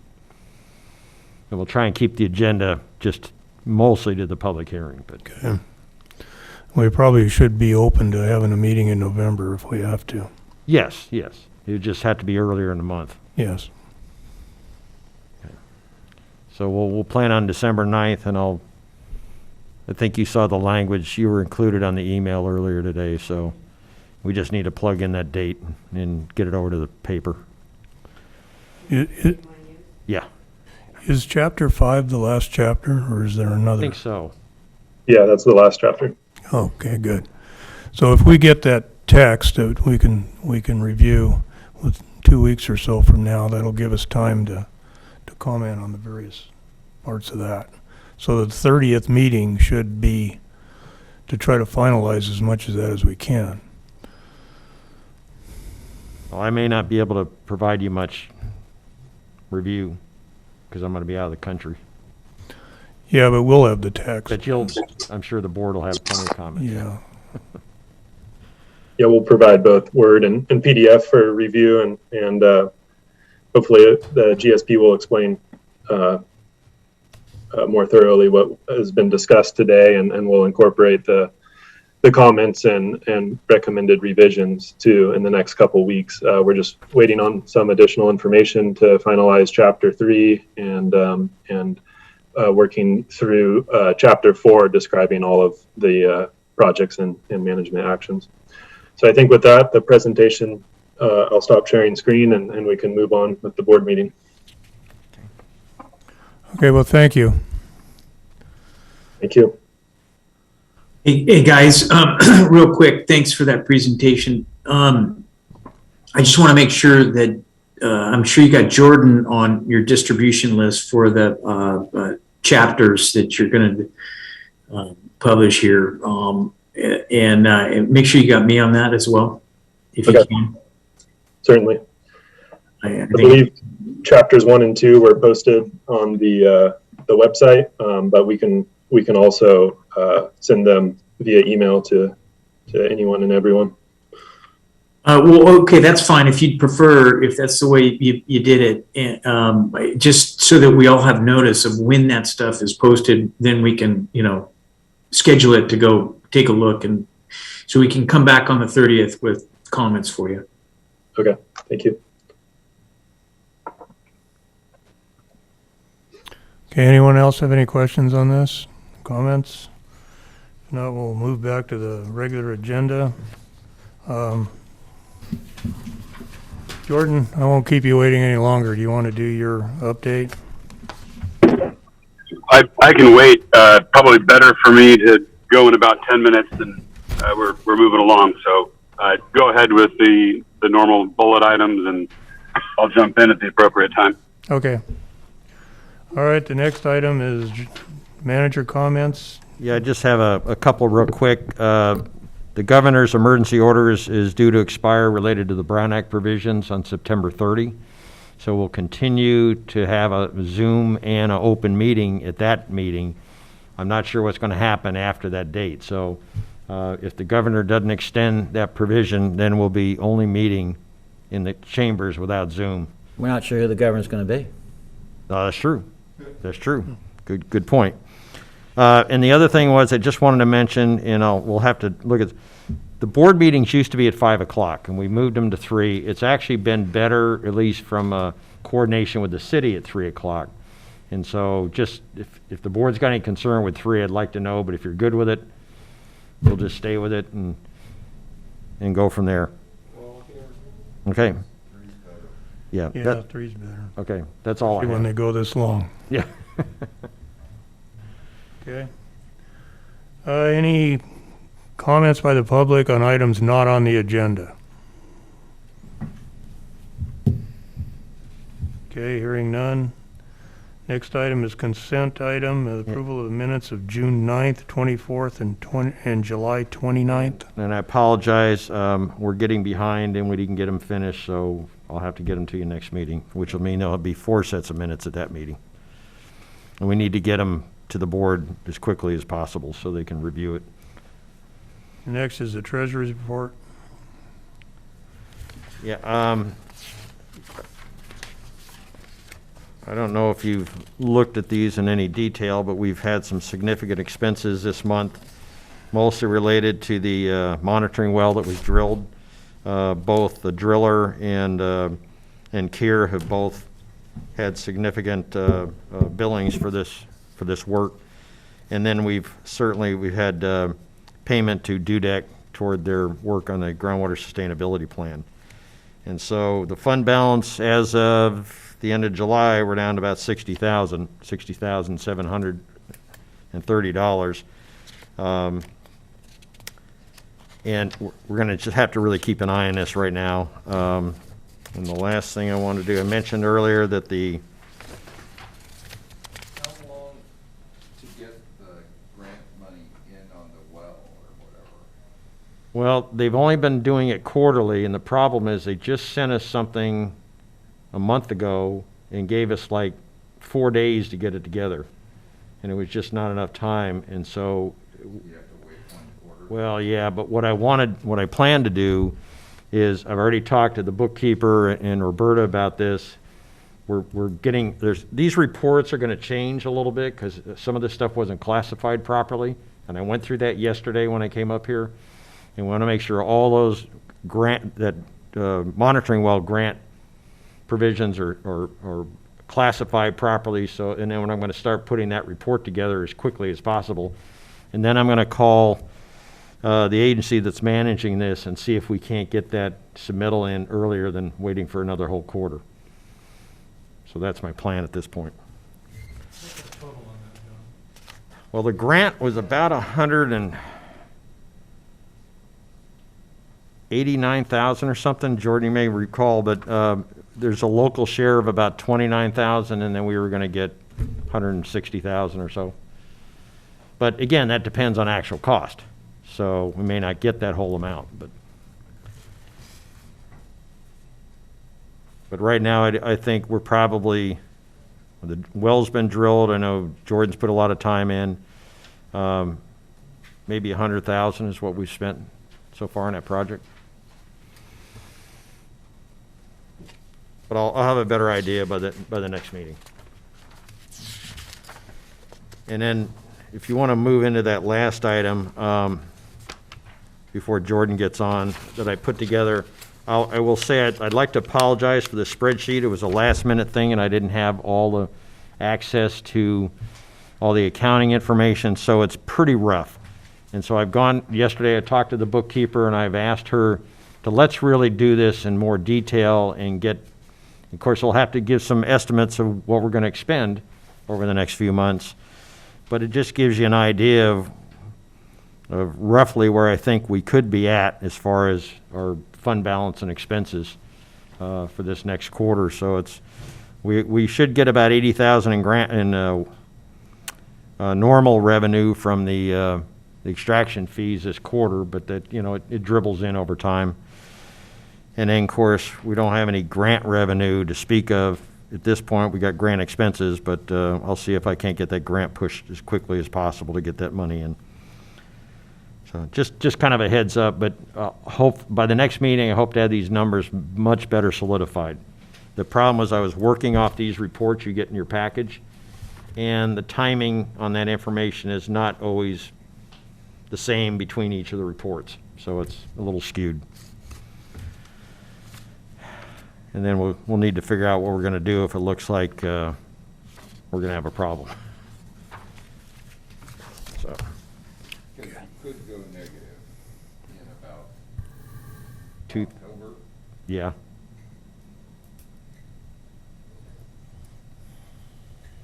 Yeah, that concerns me. And I'm going to be gone for a month, so that's another issue.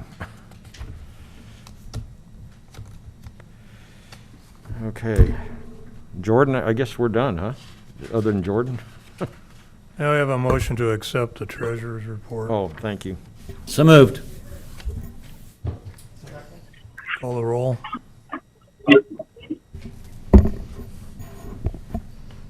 Director Daddy? Yes. Director Finch? Yes. Director Wyrick? Yes. Director Thielke? Yes. And Chair Hages? Yes. Thank you. Thank you.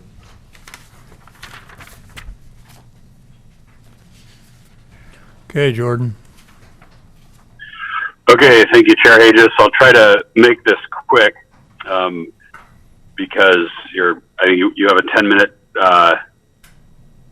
drop time. So let me, oh, goodness gracious, I'm going to have to sign back into this. I had to go remote to the phone for a minute before. Trying to share the content here. Let's see. Screen. Start broadcast here.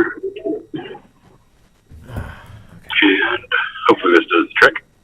I'm doing this from the phone for the moment.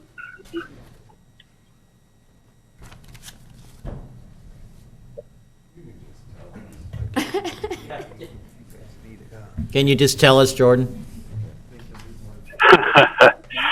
Yeah, I need the prompts because that's kind of critical, and plus the graphics tell the tale. And in fact, that is that's part of the idea. Is that what we've got is to share is both graphically interesting from a temporal standpoint, and as we get to, let's see if I can get to it. I'm sorry, this is more challenging than I thought, but in keeping with the, let me try this for a second. Stop that. Share content without Zoom.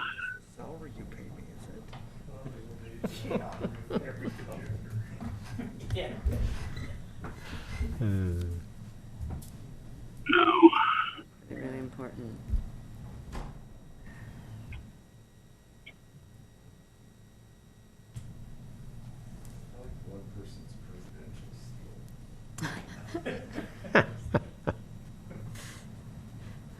All right, let's see if this does the trick. Can everybody see this? There you go. The dead Yep. dog. All right. Oh, All right. So there we go. Sideways. All right. So today we've got the dead dog levee days of August. Dead dog levee being the point at which right alongside a creek road where there seems to be a disproportionate amount of canine carcasses right between Creek Road and San Antonio Creek. And it happens to also be an area where there's riprap and water always flowing in San Antonio Creek from this point. So on our 2021 water year, no new rain. I was hopeful that we'd have a little bit from that relatively moist coastal system that came through, but again, still on the very low end of historic precipitation in that 4 and change inches. So what does that mean for our basin and the water levels? This particular time, we're getting down close to where water levels were back in 2018. Still post drought and still post the nadir, local recent historic nadir of 2016 to 15, but receding at a pretty quick clip. And in fact, in the past month, we saw a decline of about 10 feet in static water level in the Elrod well, where this graphic came from. And you'll notice that slope looks a little steeper than the preceding years as that recession increases, but also a more rapid pumping rate and duration and frequency in both the pumping well and in the nearby proximal wells. What does this mean for the purposes of basin-wide storage? Here's the water level hydrograph that we've been using, composite of the Key Well 5L8 and the Elrod Well 5L3.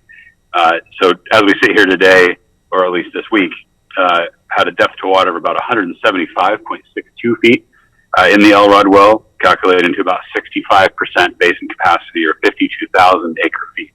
It's a lot less than I expected based on the projections based on last month, but with that 10-foot water level decline, it was more significant. But again, one of the drier months of the year in general, and long days and light and all that goes into that. I will note here, as we discussed earlier, that historic low in the recent temporal time in 2016 was, of course, still shallower in this area than the 1965, and most importantly, the absolute historic low of September 11th, 1951. So what does this mean as far as discharge from the basin? Very similar to last month, actually. So even though we had a 10-foot decline in the production aquifer, main production aquifer water levels, the flow in San Antonio Creek remained nearly identical and daylighting at the nearly identical location as the previous month. So there's the GPS unit at almost the same rock, and the water flowing in San Antonio Creek outside of that same duration. Still dry in Montgomery, of course, but in the area where we take the measurements, almost exactly the same as last month. We actually grabbed an updated GPS coordinate. I think this is a request that Devin had made, so we can share this data to the day with him. But there's the water flowing in that widest portion of the channel in the background of my hand. Still flowing about that 1/10 of a CFS. Here's Dead Dog Levee, and it's the water flowing upper left, lower right in this particular photo with the riprap that's armored along San Antonio Creek here. And I took another video of that flow leaving that area, which unfortunately, due to this minor technical difficulty, is not too effective. Now, again, on that outflow, we've got about 275 acre feet to date, probably conservatively low. Still that 1/10 of a CFS to 2.8 CFS as far as what we've monitored on the monthly basis. But more importantly, here's the depth discrete monitoring well on the southern side, and a couple things I'm showing here that are new. One is there's the column of soil and cuttings and clays and the like, representative as we've penetrated it and retained it in that cylindrical archive. And I was hoping to bring this to you today to share, but it'll have to be next month because it's a pretty interesting column to see and touch. Of course, you can zoom into it, and I will here in a second. But in that perched aquifer system, depth to water, very little change, 14.72 feet. In the deeper aquifers, seem to be declining much more rapidly. 46.75 feet in the intermediate shallow, intermediate deep at 58.72, and the main production zone, 55.80 feet. Clearly separate and distinct, owing in large part to these guys here. If we zoom into the graphic here, you can actually see the perched aquifer. Can everybody see this graphic? Yes.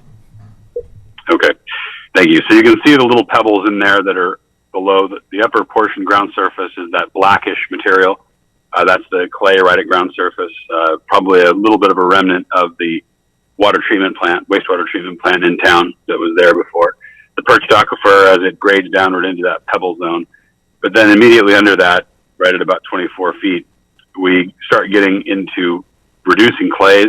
That's the gray material indicative of a period of both deep water of very little oxygen in that environment, creating a gray depositional environment of clays. You can see just in this section, it's about 100 feet thick of that gray reducing clay.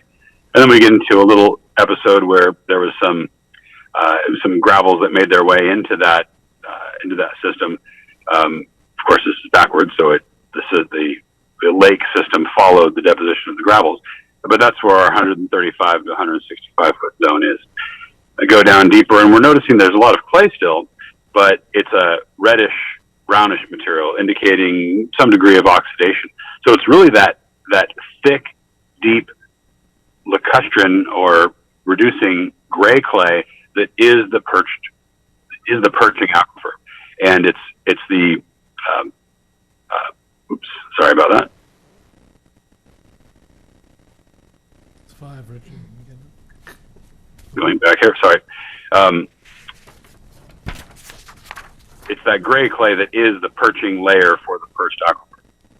Now, As we get deeper into that stratigraphy, we get into the zones where we construct a artificial bentonite seal in that, and then the intermediate deep zone where we've got actually a reddish sand right at about 230 feet down into some gravel as deep as 275, and then the final clay that we encountered before reaching that main aquifer. And there in that cylinder is that main aquifer from about 288 feet on down to the total depth of 330. So I hope that's a good graphical example of that. But what I'd really like to conclude with is this is just the beginning of how we're monitoring this. And this is the story that we're starting to see. And importantly, it looks like this. In those shallow zones, the water levels are consistent, they're flat, so this is the same type of technology that we're using in the other wells to monitor water levels. Every 90 minutes, we're getting a water level in these wells. And we're seeing relatively flat, that's the blue line there, and level, very little changes diurnally, very little changes over the course of our time frame of monitoring this summer in the upper zones. Now, if we go down to the main production aquifer, this is the story. And it's not a huge difference, but it is enough to be significant. And what you're seeing here are the diurnal fluctuations of both pumping in proximal wells and the interference on the water levels in the depth discrete monitoring well, but also a more consistent decline in water levels with the recession as we enter into the summertime. So that concludes this presentation. And I apologize for some of the technical glitches here, but seems to be a little bit of a theme for the day, and appreciate your patience. Happy to answer any questions to that front. Any questions? Okay. Thank you, Jordan. You're welcome. Any other questions or comments by the board? If not, we're adjourned at 5:02. Now that was sort of confirming what we